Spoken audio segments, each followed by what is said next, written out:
네, 안녕하세요. 정경호TV의 정경호입니다. 마이크도 이렇게 하나 주문해서 새로 사고, 목소리 음질이 너무 안 좋은 것 같아서, 이렇게 좀 개인적인, 사견이라든가, 어떤 뭐 통찰이나 깨달음, 혹은 뭐 지식적인 부분들을 공유할 때, 이 목소리를 전달하는데 이 목소리가 너무 음질이 안 좋으면 안 될 것 같아서, 아주 저렴한 가격에 하나 샀습니다. 어떻게 녹음이 될지 모르겠지만 한번 기대해 보고요.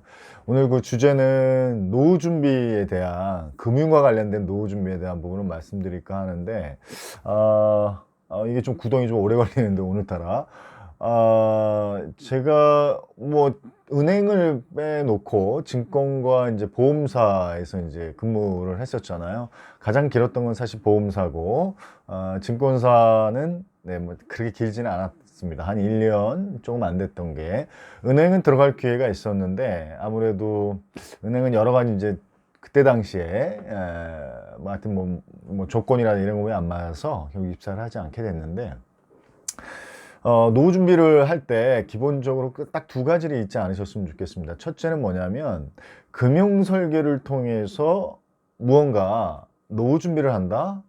이젠 불가능한 시대입니다. 핵심적인 것 말씀을 좀 드리면, 뭔가 금리를 통해서, 예전에는 통장이라든가 은행의 예치를 통해서 이것들을 향후에 어떤 뭐 이자 형태가 되겠죠. 그렇게 해서 그것이 가능했던 시기가 있습니다. 그것이 제가 봤을 땐 2000년대 초반까지 가능하지 않았나 이렇게 생각이 들어요. 근데 그 이후로 저성장 구조, 저금리 구조로 들어가면서 금리를, 그러니까 아주 단도직입적으로 말씀을 좀 드리면, 은행과 증권과 보험사에 대한 부분에서 이익 구조 단체이기 때문에 거기서 절대로 100% 신뢰를 하시면 안 됩니다. 그러니까 뭐 은퇴 자금이라든가 퇴직금, 이제 그걸 가지고 은행이나 증권사, 보험사, 그래서 얼마 전에도 사실은 이제 엄청나게 문제가 됐었잖아요.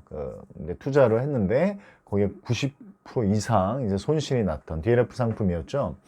요는 은행과 증권사, 보험사와 상담하는 시에도 마찬가지고, 이제 책자를 봐도 마찬가지고, 신뢰에 대한 기반 자체에 있어서 이익 구조, 이익 단체이기 때문에 이익을 추구하는 전형적인 기업입니다. 그렇기 때문에 뭐 20년 벌어서 40년 그건 말도 안 되는 얘기죠. 앞으로는. 그러면 제가 봤을 땐 최소한의 보장 체계다라는 것이죠. 최소한 내 돈을 잃지 않는, 워런 버핏이 얘기했잖아요. 제1의 투자 조건은 돈을 잃지 않는 것이다. 그래서 저는 은행, 증권, 저도 똑같이 적금을 붓고 똑같이 증권 투자를 하고 있고, 보험에 뭐 종신보험, 건강보험, 연금보험 조그맣게 하고 있습니다. 하지만 이것은 뭐냐, 가장 마지막, 어찌 보면 최소한의 선인 것이지 최후의 보루인 것이지, 이걸 가지고 어떻게 하겠다 이런 생각은 아예 애초에도 없습니다. 자, 그러면 노후 준비를 가장 좋은 건 뭘까라고 생각해 보면, 저는 단호하게 제 강의 때도 이렇게 얘기를 많이 합니다만, 직업 설계다 이렇게 말씀 좀 드리고 싶어요. 직업을 설계한다라는 것이죠. 금융 설계라든가 재무 설계를 통해서 노후 준비를 한다, 애진영이 그 부분들은 불가능하다. 물론 여기서 오해하지 마세요. 그걸 하지 마시라는 게 아니라, 저도 하고 있습니다. 하지만 그것은 뭐다? 기대치를 최대한, 아주 최소한으로 낮추셔야 된다는 거죠.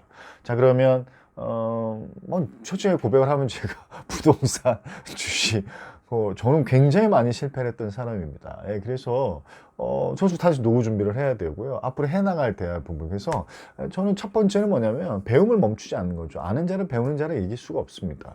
그래서 배움을 멈추지 않는 거 플러스, 노후 준비의 가장 좋은 부분은 이 직업 설계를 하시는데, 직업 설계를 어떻게 하시냐. 예를 들면 이런 거죠. 각자의 뭐 이렇게 기독교에서는 이제 은사 혹은 달란트라고 표현을 하는데, 기본적으로 자신만의 재능이 있습니다. 자신만이 좋아하는, 나 이것만 할 때만 심장이 뛴다, 이것만 하면 설렌다. 그래서 내가 잘할 수 있고 내가 좋아하는 부분들을, 직업에 대한 부분이, 현재 직업에 대한 부분들은 뭐해서 뭐 조금은 좀 안 맞더라도 가장으로서, 혹은 뭐 기타 여러 가지 이유 때문에 하신 분들 계시다 그러면, 은퇴를 하시고 나서는 나만이 잘할 수 있는 거, 내가 좋아하는 거. 근데 그것이 50만 원, 100만 원, 150만 원 한번 생각해 보세요. 100만 원만 넘어도요, 어마어마한, 예를 들어 보겠습니다. 1억을 만약에 은행에 넣고 있다. 이자가 얼마 나올 것 같습니까?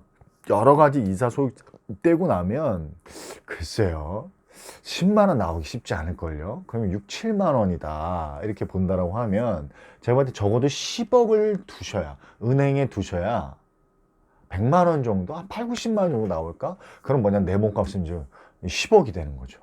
저는 내가 좋아하고 잘할 수 있는 부분을 5년에서 10년 정도, 그래서 그 분야에 대해서 먼저 취미로 시작하셨으면 좋겠습니다. 그래서 취미를 하시면서 이것들을 향후에, 그래서 내가 예를 들면 원래는 미술 전공하지 않았는데 미술 너무 좋아한다. 모바일 화가 있다는 얘기 들어보셨어요?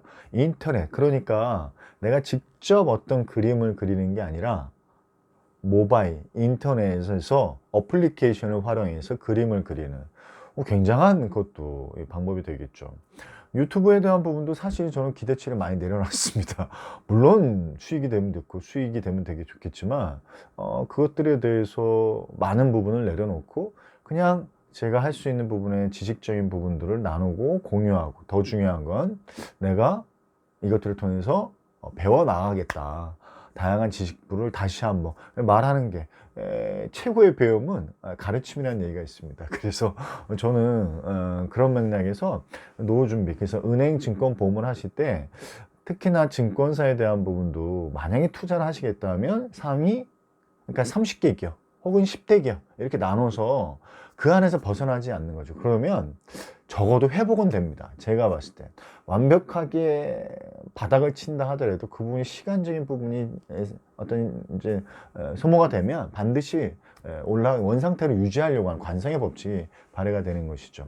은행에 대한 부분도 냉정한 얘기를 따지면 사실은 매출 구조가 예대마진이잖아요. 그래서 제가 봤을 때는 은행 같은 경우에는 최소한의 예금과 적금을 통해서 내 자산을 지킨다는 것이, 그걸로 엄청난 투자가 된다? 말도 안 되는 거죠. 보험은 말할 필요도 없습니다. 뭐 보험을 통해서 무슨 외화보험부터 시작해서 요즘 연금보험 이렇게 많이 나오는데, 변액보험, 제가 보험 지점장까지 이제 하다 보니까 제가 냉정히 말씀 좀 드리면 그 보험의 구조에 있어서 가장 수익 구조는 중간에 해약이에요. 해지예요. 중간에 하는 것을 어찌 보면 가장 보험사가 좋아하고, 중간에 갈아타라는 냉정히 따지면 해약입니다. 해약을 타고 다시 새 상품을 가입을 하는 거예요. 자, 그래서 그 부분들이 궁금한 점이 있으면 댓글을 달아주시면 제가 답변을 드리도록 하고요.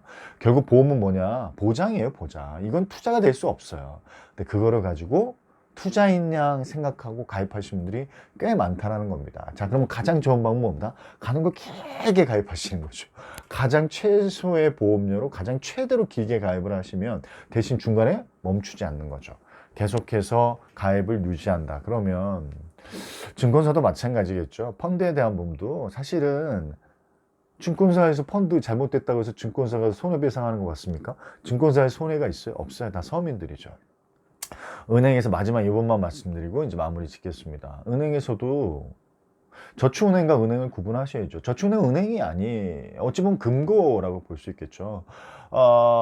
물론 이제 여러 가지 투자 배경이라든가 어떤 뭐 BIC 기준이라든가 자기 자본율을 따져서 은행과 뭐 저축은행에 대한 부분이 여러 가지 있는데, 그냥 한 말씀을 드리면 그냥 맑은 거예요, 저축은행은. 자, 그것들에 대해서 금리가 높다, 낮다, 이걸 떠나가지고 최소한 5천만 원 넘지 않는 것이 가장 왜 그럴까요? 예금자 보호법이라고 하죠. 그럼 뭐 시중은행도 마찬가지지만 시중은행은 뭐죠? 가장 중요한, 뱅크런이 있으면 큰일 나잖아요. 그렇기 때문에 금감원에서 가장 일의 대상이고, 어찌 보면 국가의 근간이, 금융 근간이 흔들리기 때문에 이 시중은행은 뭐 그건 사실은 뭐 100% 신뢰하셔도 된다 이렇게 무방할 수 있지만, 그 다음 단계로 넘어가는 캐피탈이라는 뭐 말할 필요 없겠지만 저축은행 같은 경우는 굉장히 조심스럽게, 그래서 향후에는 좀 이걸 세부적으로 좀 말씀을 좀 드리겠습니다. 다시 한번 말씀드릴게요. 노후 설계는 금융 설계를 하시는 게 아닙니다. 노후 설계는 부동산 설계를 하시는 게 아니죠. 부동산에 대한 부분도 제가 진짜 조심스럽긴 한데, 요즘 상가 투자 잘못하셔서 큰일 나시는 경우 많습니다. 오피스텔도 마찬가지죠. 나의 목돈이 들어가서 그게 중요한 건 매매가 안 되는 거예요. 중요한 건 임대도 안 되는데 매매도 안 되는 거죠. 이건 사람 완전 팔짝 뛰게 만드는 거죠. 그래서 저는 노후 설계는 직업 설계다. 그럼 내가 좋아하고 잘할 수 있는 부분들을 최소 3년에서 5년 정도 쭉 취미로 이제 좋아해 가시는 거예요. 그러니까 준비해 가시는 것이죠. 그래서 내가 공예를 좋아한다, 도자기를 좋아한다, 그림을 좋아한다, 내가 노래를 좋아한다, 내가 책을 좋아한다. 아니면 역사를 좋아한다. 그러면 역사 투어 가이드도 굉장히 많이 뽑습니다. 지역사회에서도. 그래서 그런 어떤 직업을 통해서 우리가 30년, 50년 정도. 그래서 사람은요, 늙는다는 거는 일이 없을 때 늙는 거거든요. 그래서 뭐 취미생활 여러 가지 다양하게 있으시겠지만, 제가 봤을 때는 50에서 100만 원만 나와도 정말 노후에는 그래서 인정할 거 인정하자라는 것이죠. 예. 나중에는 부동산에 대해서 한번 얘기를 드릴게요. 냉정하게 제 실패담도 말씀을 좀 드리면서 그래서 무엇보다 이렇게 공부해 나가면서 배우면서 노후 준비. 그래서 사람을 믿지 마세요. 예. 그리고 확정금리로 얘기한다. 그 사기입니다. 그냥 냉정하게. 아니 3% 4%만 넘어가도 제가 사기. 왜냐? 앞으로 그럴 만한 그래서 앞으로 마이너스 금리 시대로 갈 겁니다. 투자 가치에 대한 부분들에 있어서도 마찬가지겠지만 쉽지 않을 거예요. 투자처를 찾기가. 저도 투자를 하고 있습니다. 공부를 하면서 찾고 있는데 쉽진 않죠. 그래서 노후 준비는 직업적이다. 이 말씀 잊지 않으시면서 취미를 그래서 계속해서 발굴해 나가시면서 개발해 나가시면서 그러니까 자기를 들여다보고 자기한테 가장 잘 맞는 것들을 직업으로 연동시키면 되지 않나 이렇게 생각합니다. 오늘 마이크 처음 써봤는데 어떤지 모르겠네요. 아무튼 즐거운 시간 되시고 또 좋은 배움과 통찰로 뵙도록 하겠습니다. 감사합니다. 좋아요, 구독 감사합니다.